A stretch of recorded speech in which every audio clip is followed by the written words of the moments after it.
All right, welcome to episode 3 of Wheel of Time Talk, or WoT Talk. In this episode, we will start with, of course, some spoiler-free discussion, actually kicking it off with kind of just a fun fact from a nice commenter. Moving on from there, we'll be discussing Wolf Brothers with some mild spoilers, so spoiler warning there.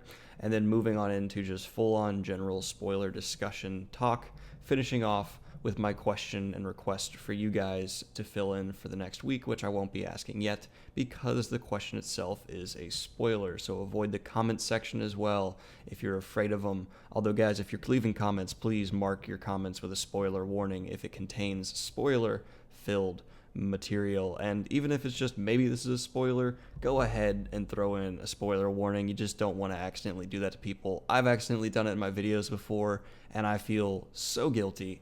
And I don't want that to be a thing that's associated with WoTTalk. So let's jump ahead and get into it. And this is a cool, just fun fact from a commenter with the name Matt Cawthon, which is great. Little known fact about the Eye of the World, that when the book released, Jordan sent a copy to John Glenn, the first U.S. man sent into space, with a page number labeled with his signature that mentions Lynn riding on a belly of an eagle that was on fire into the stars. So there was just a cool connection between Robert Jordan's writing and kind of celebrating the first U.S. man to go into space. I think that's really cool. I never connected those two. I wasn't aware of that. Fun fact. So there's a shout out in the Wheel of Time to an astronaut. My favorite kind of people. Anyone who loves space, we can talk about space forever.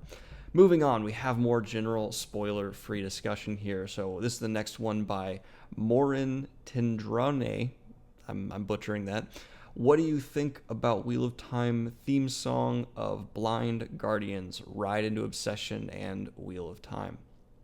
I have listened to it. I like it quite a bit. Sounds very nice, and I'd enjoy if they kind of threw it in the show at some point, to get the permission from the creators, kind of just add that in for people. I think that'd be really nice, because the fans have really helped and supported the Wheel of Time from the beginning in a lot of ways, and I think it'd be great to see some just recognition from some of the fan creations out there.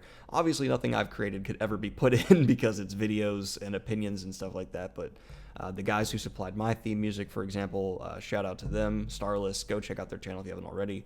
They have a great Wheel of Time song that wouldn't really fit into a show because of the rock genre, but just stuff like that is really wonderful, and I'd love to see some fan creations make it into this show if the show ever does come around.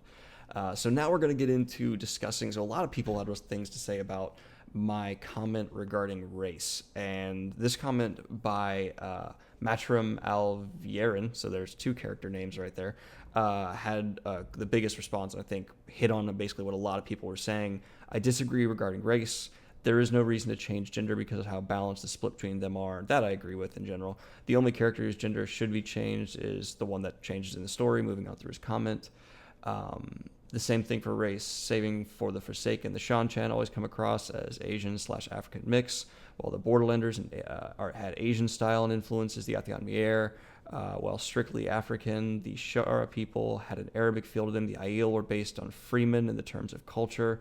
I understand that basically he's just pointing out that the Wheel of Time is an incredibly diverse book in terms of fantasy, and I completely agree. In terms of culture and race like that, it's fantastic. But what I'm saying, and there's just no the main characters. There's no main character that's not white.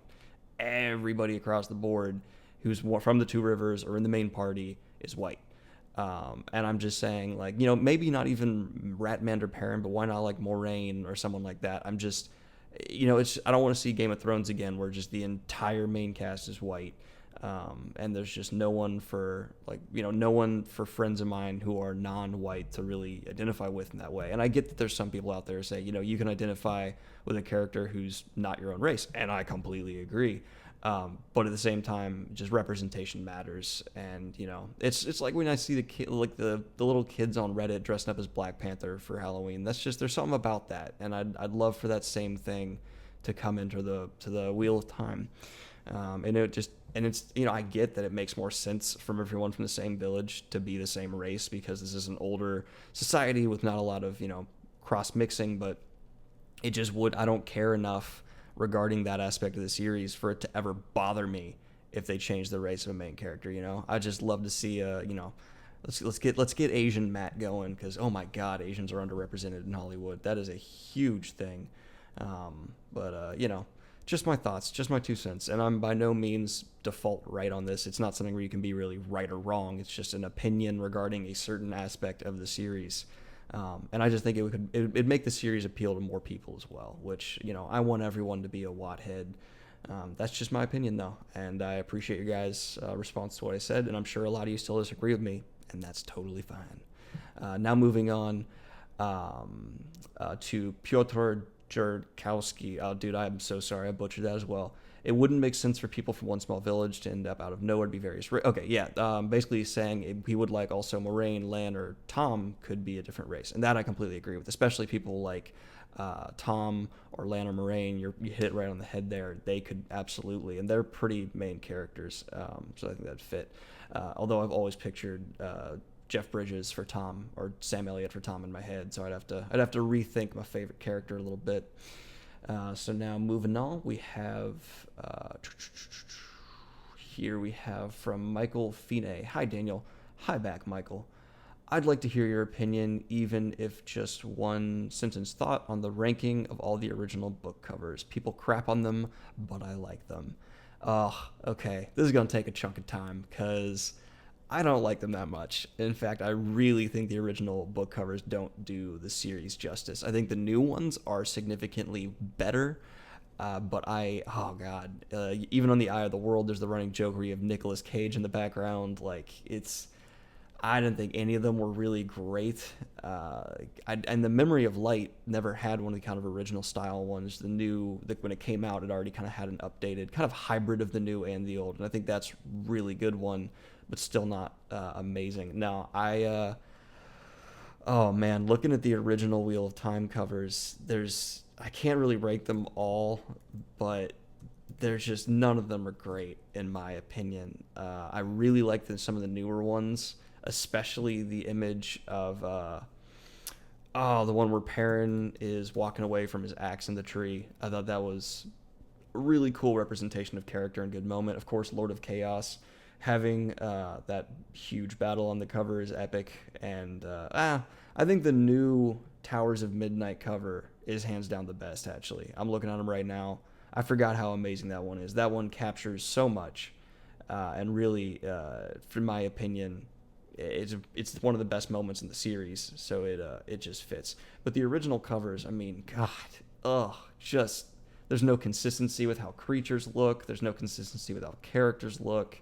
The art style in general, in my opinion, doesn't match the things that are described in Wheel of Time very well. And I think it's why there's some people who accuse the Wheel of Time of being wholesome. They don't really read it. They just look at the covers and they're like, what is this? I don't know. I don't know, especially the original Lord of Chaos one. That looks like a bad romance novel. And the Gathering Storm with Rand shaking his fist at the sky, just kind of mad. It looks like he's just a guy yelling for why is the thunder in the distance? I don't know. Not a huge fan. I'm gonna disagree with you there, buddy. I think they're falling a bit short. And that is going to be the end of the spoiler-free discussion. There wasn't a whole lot of spoiler-free comments on the last one, so just a fair warning for y'all. Please do feel free to leave more spoiler-free comments, though. I always enjoy kind of the more open discussion, especially with people who are just reading, just getting into it. So they're going to move on in to talking about Wolf Brothers. There's no huge spoilers, especially for anything after the first couple of books here, but it is something that, be careful going into in general. Let me pull that up. All right, so here we go regarding Wolf Brothers, and specifically Perrin and his relationship with the wolves. Starting off with Pitono YT. We have, I loved Perrin and the Wolves and wish he talked to the wolves more often. It really was an underutilized ability with him. The only thing about the Wolf Brothers in general that I wished there were more of them in the Wheel of Time, and had a lot of rediscovering old abilities with the one power, and I thought it would have had more Wolf Brothers. Yeah, so it didn't devote a ton of time to them, because I think the Wolf Brothers were more or less just a way to show, oh look, there are other powers out there. There's these ancient things that are awakening, but it was never fully explored because, my God, there's a lot of things that need to be explored in this series, and unfortunately, the Wolf Brothers just, they were never fully flushed out. I certainly think there were other things that could have had.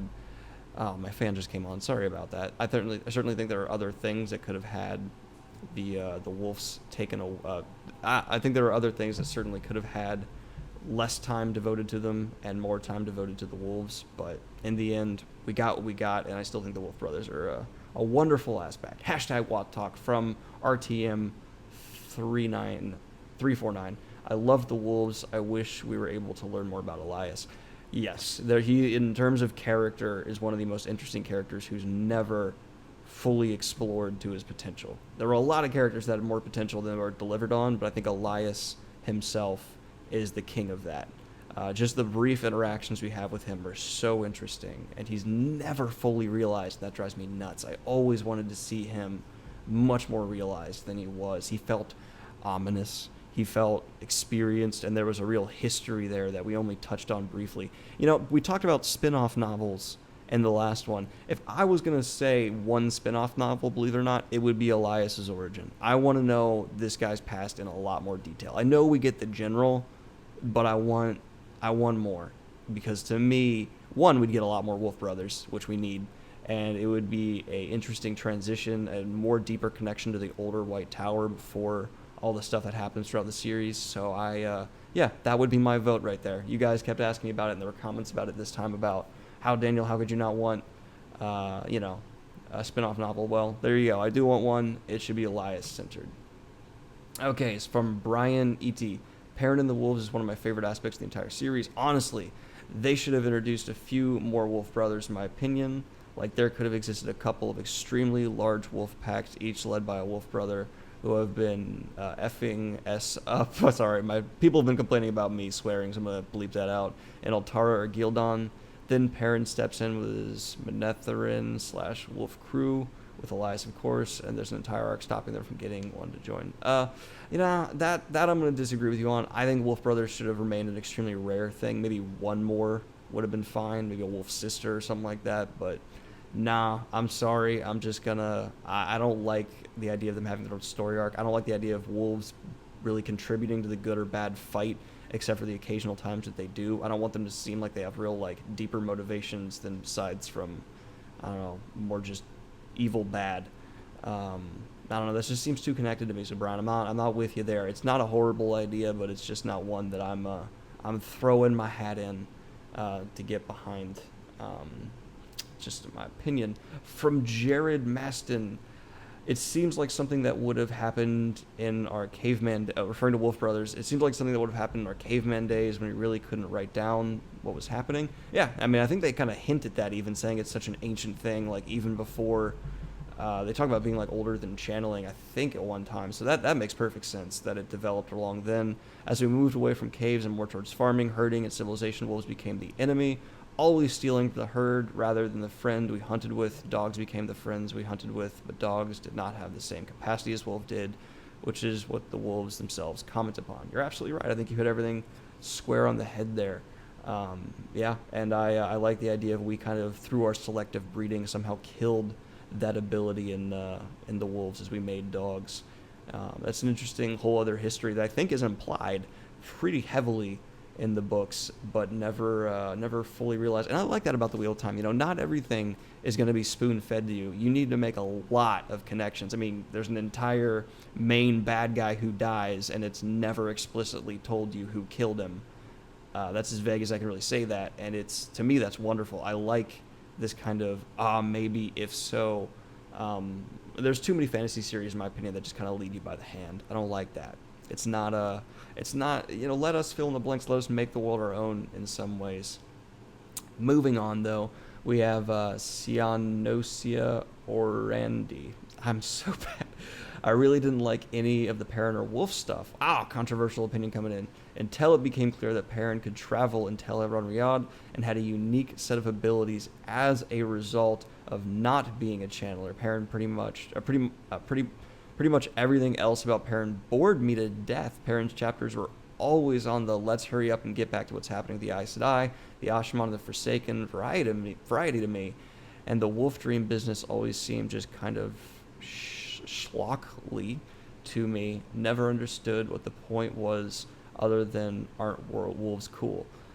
I mean, I get it. One, wolves are really cool. I don't think anyone's going to say otherwise. I don't think you're even applying otherwise. But yeah, there is quite a bit of it relying on that. But at the same time, for me, Perrin chapters were a very deliberate, thoughtful choice by the author to have a change of pace for a while. Because things with like Rand and Matt and the White Tower, there's so many names to remember, so many moving factions, so much complexity to what's going on. And I feel like Perrin is very much so a step back. It's like a breather for the reader, because one, it's never that complex. It's always a much more simplistic story that reflects his character, and you don't have to remember a ton of names. It's just a more step-by-step, straightforward thing that I think for the readers, just take a break, enjoy this more, while still really well written, laid-back story where you don't have to, memorize a million things to keep everything straight. So I liked it for that aspect. I think it was like, you're in the bustling city going nuts with Rand, and then you step back to the farm life with Perrin for a sec, chill with some wolves. So I enjoyed it quite a bit. I get how if you're in the Wheel of Time for the more, crazy aspects, you don't need that break. You don't want that setback. It could be boring. But in terms of personal appeal, I dug it. I dug it all the way. I dug it to the end. But, okay, side note, here's my thing. Here's a bit of a theory. If you look at the slog that happens with Perrin that I've mentioned a few times, there's also a ton of character stuff going on with everyone else at that time. And that's why I think Perrin was kept extra simple. I think for some reason Robert Jordan decided, okay, if there's all this stuff's getting more complex in terms of character development and political maneuvering, let's make Perrin even more simple to the point where like the plot doesn't even move for 2 books. And I think that was just, he took it too extreme, and that's where the slog really comes from, is he wanted you to have this kind of setback, but it was turned into too much of a setback, if that makes sense. That's just my own little conspiracy theory there. Moving on, we have Patrick Forshag.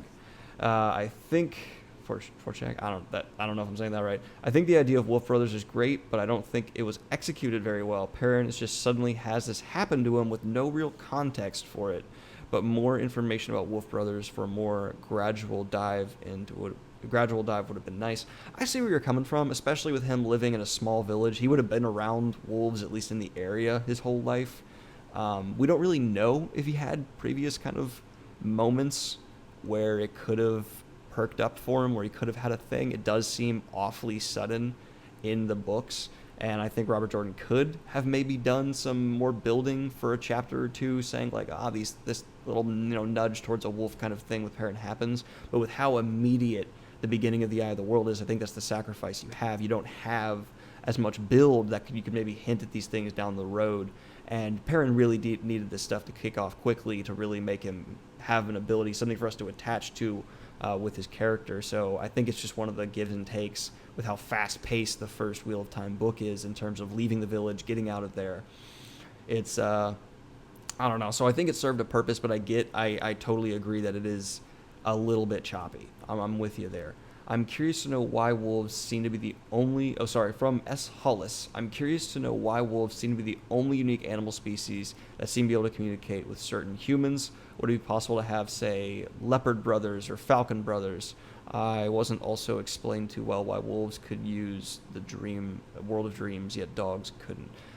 For the animals thing, it's because I think humans have had this closer relationship with canines since our very primitive time. I think it was more of a natural bonding that happened with them, and that, with magic in the world, that bonding, hey, the fan turned off, the bonding kind of resulted in this connection where we could talk to them, certain individuals who had this thing kind of, magically appear in them.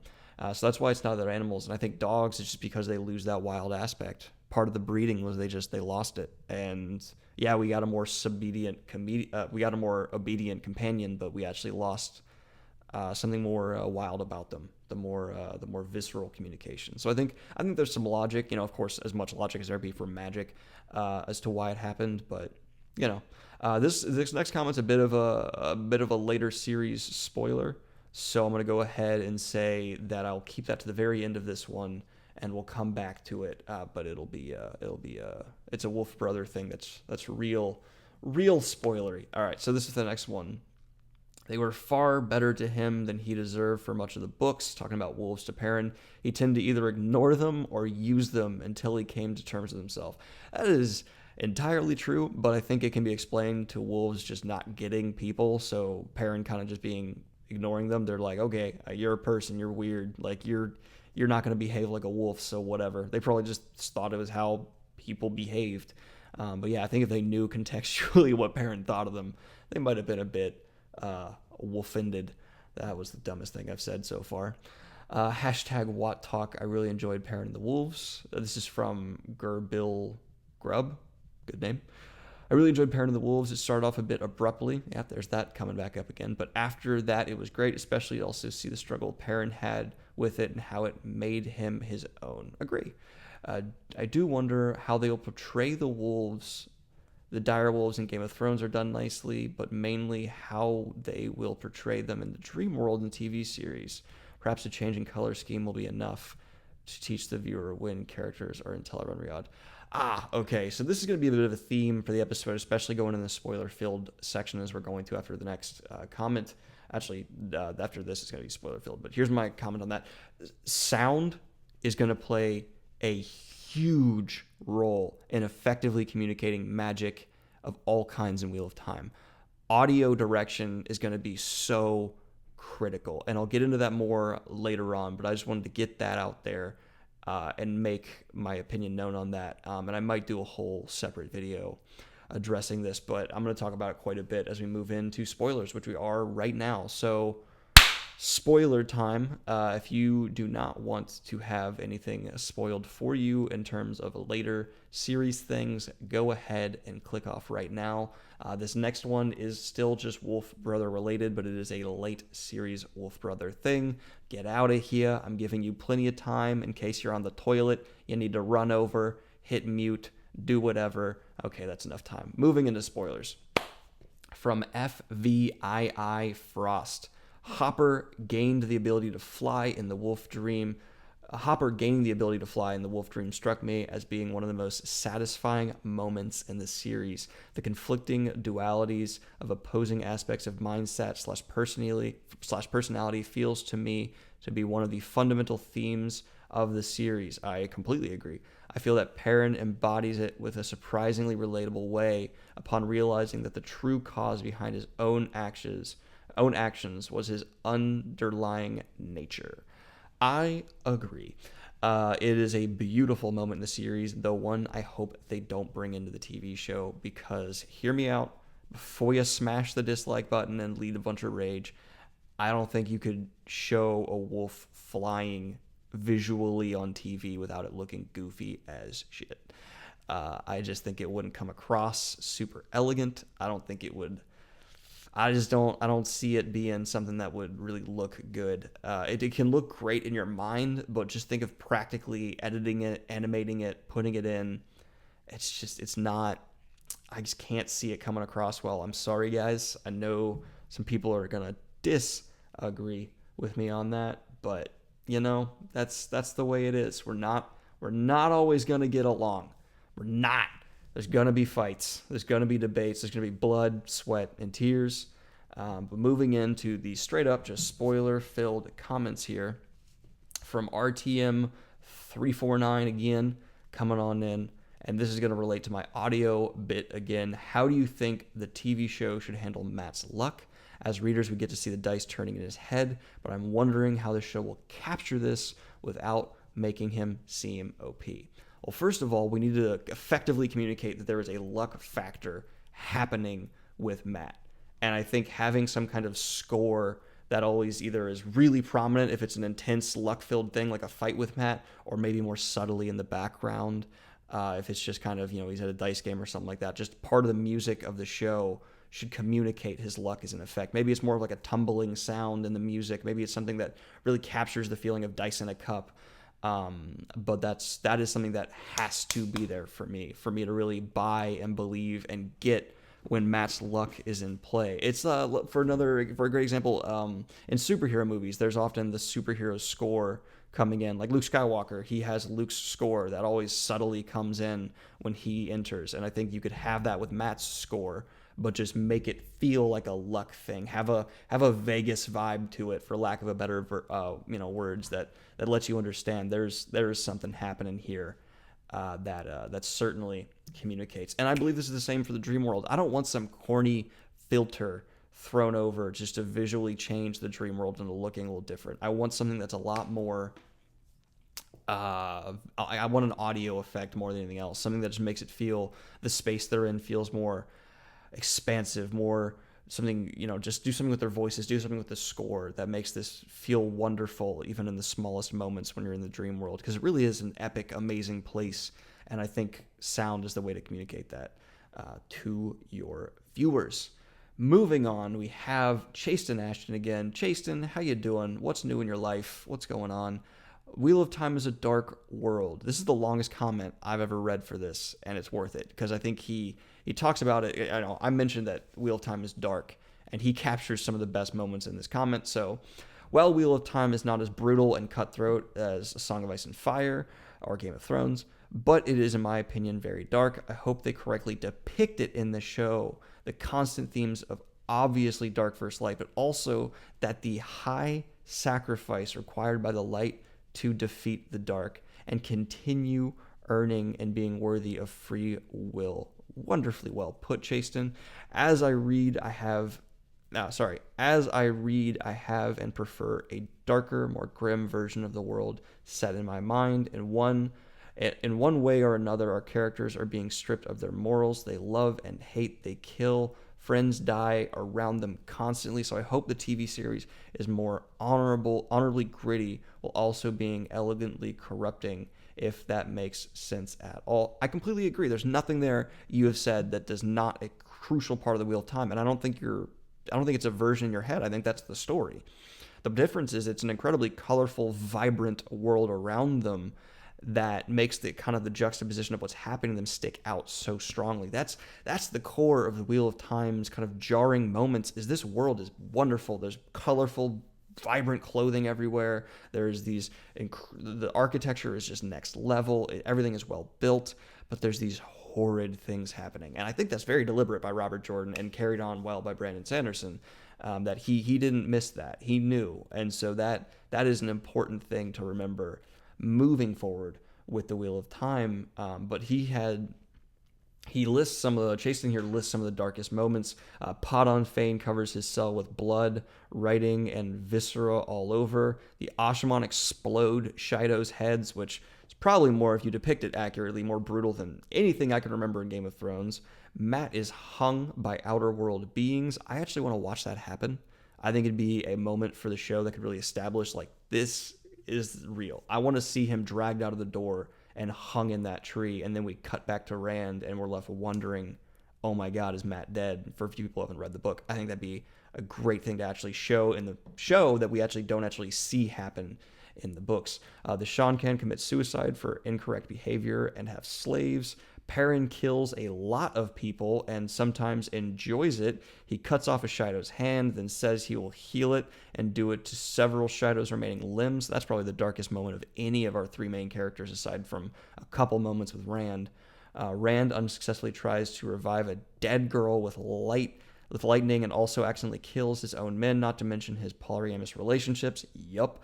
That scene where Rand tries to revive a dead girl, upon my most recent rereading of that chapter, which I actually just did, I think it's not necessarily a dark moment at its core. What it's trying to do is show the limits of power and the futility of certain things. Like death in the Wheel of Time cannot be fixed, no matter who you are. And I think that moment, if it's portrayed right, it shouldn't be portrayed in a gross way. It should be portrayed in a desperate way, like a, oh my god, like a Shawshank, or a God damn it, what's the movie? Schindler's List moment where there's people being stripped from their loved ones. That kind of vibe where it's just, oh my God, who can stop this? What we have to, that kind of moment where it's just, it's not gross, it's sad. well, it's gross in terms of humans are doing something, but you know what I mean. I think you guys get what I'm trying to go for. The Dark One gives one of the Forsaken a sex change. I don't think that's necessarily a gross or bad thing, but it's not typically talked about in our culture. And let's not forget the Forsaken. Yeah, there is so many examples with them. You are absolutely right, of just horrific things being done by Forsaken. I think there's a really graphic torture scene with the spider. I can't remember her name, but you know what I'm talking about. The Wheel of Time is darker than it feels on the surface. Yep, I just like that comment, and I feel like it needed to be talked about because it hits the nail on the head. Moving on, we have... did I already read this one? No. P. Tano YT, spoiler warning for people who haven't read all the Wheel of Time. Thank you for actually putting that in your comment so people scrolling through didn't get messed up. When you were talking about death in Early Light, when Lan kills Demon Dread, Lan dies as well, but Rand brings him back. This comment made me question this, so I went and reread it. You are wrong. I'm sorry. It certainly could be interpreted that way, but it would have to be a personal interpretation because it's never explicitly stated that happens. So I'm going to go ahead and say that it does not. It's not even implied. You'd have to pretty much say that, Rand just did that in your own head because Lan is very poorly wounded. But no, Rand certainly does not do anything or consciously says he does anything to bring him back. In fact, we never even are told Lan has a mortal wound, just that he's gravely wounded by getting stabbed through the stomach, which is something people can live through. And I think he just did. But if you want to go back, reread the section, Rand does not bring him back. And there's actually a reply to this comment as well saying they don't agree. They don't think that actually happened. So trust me, there's things like that I get wrong about the series all the time. It's way too wrong to get anything right. What about a tabletop game for the Wheel of Time? I put this in the spoiler for Connor Kleck. I put this in the spoiler section because it has some mild Sean Chan spoilers I'm about to say. I would love that, but to me, it would have to be like a kind of almost Risk-style game. I would like more of this kind of factions moving against each other while somehow incorporating the magic system very effectively into what's going on, and also have just okay, you have to unite the nations. One player has to seize control of everyone here, basically be the dominant force before this time in the game where the shadow comes into play. I think that'd be kind of a cool aspect of the game where a player has to establish dominance over everyone else. And I think there'd be certain examples. This is the spoiler part. This would be certain examples of what people get over others. For Sean Chen, it would be, just channelers who can fight in battle, no problem, and do horrific things. For, let's say you're starting an Andor, you would get a whole bunch more just actual forces at the beginning. If you're in Abu Dar, you get this trade bonus, things like that. And if you're Aiel, you'd have just, oh my god, your soldiers are all the Aiel. Well, you don't have diversity of units. You have a very strong light infantry base, and I think that'd be a lot of fun. I'm a huge tabletop game nerd. Maybe that wasn't as spoilers as I thought, but I think that'd be a fun thing for us to do. Hashtag WoTTalk. How do you think the TV show, if created, will handle Rand speaking to the madman in his head? Great video as always. Guess what this touches on again? The audio. I would love it to be presented in a, more of an echoey voice that slowly builds in volume throughout the series as he starts engaging it more, as it becomes more powerful in his head, as Lews Therin can actually begin seizing control, something that he really battles with as it grows. And I don't want it to sound just like a man's voice. I want it to sound ominous. I want it to sound like something that's wrong. And there shouldn't just be a voice. I think there should be some they put those little subtle, consistent sounds in the background in shows and movies. I forget what it's called, to subliminally tell you something's wrong.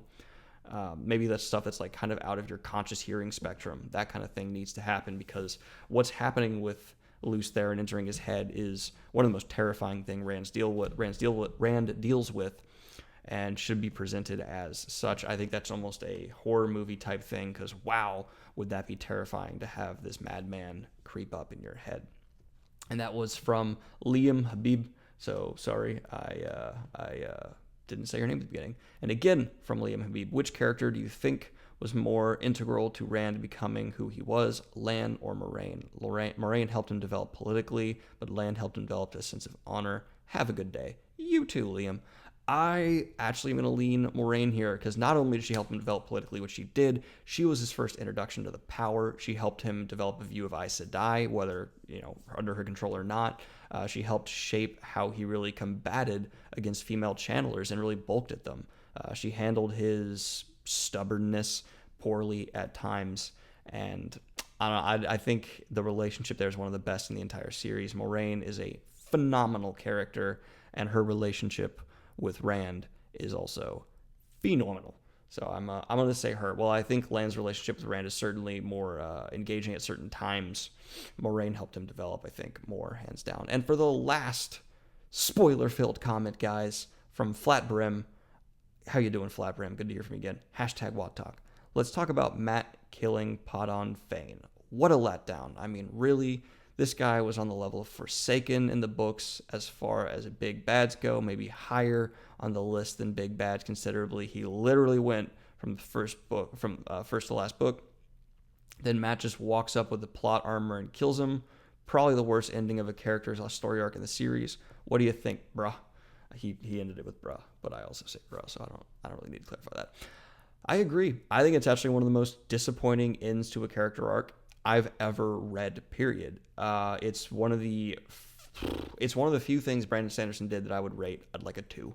It is so poorly handled, and I don't even have anything to add to that just beyond, wow, what a letdown. I can't imagine what caused it to be handled so poorly, so quickly, so offhandedly. Podon Fane was, yes, literally built from book 1 and is killed like Boba Fett in Empire Strikes Back, or Return of the Jedi. Oh, glad I clarified. It is, yeah. I can't explain it. I have no idea. I can't understand why any author picking up the series could think that's the way Podon Fane should be handled. My only assumption is there was a concern for length of the book, because A Memory Light is long, and so they knocked him off just offhandedly to save pages, which, if that's the case, I'm extremely disappointed. That should not have been how such an influential character was ended, regardless of page constraints, because you could cut down on other things, and there were entire subplots in A Memory Light that I would have rather been cut than have Podon Fane be handled like that. Which brings me to our question of the video. I'm well aware this is going to be a controversial question. This could make some people mad, but guys, keep it civil in the comments and just give your opinions and be respectful of others. Who is the worst character in the Wheel of Time? I want you to pick someone who you just hate, you don't like anything they do, and say specifically why you hate them. So, be respectful. Don't yell at anybody for expressing their opinions, but I'd also like some responses. I'd like to see some people go through and say, I don't agree because this. I understand this is the internet, and I'm encouraging people to start, but just, I have faith, I trust y'all, that we can keep this a friendly conversation as it should be, or get a little heated. That's fine too. But I hope you guys enjoyed this video. Like and subscribe if you have not already. Hit the Patreon if you want to support what I do here and see more time go into these videos and all that stuff. Have a good one, y'all. I hope you have a phenomenal week. I'll see you tomorrow with a book review coming at you quick. It'll be a review of The Little Prince, which I finished last week, and it was a lot of fun. See you guys. Peace.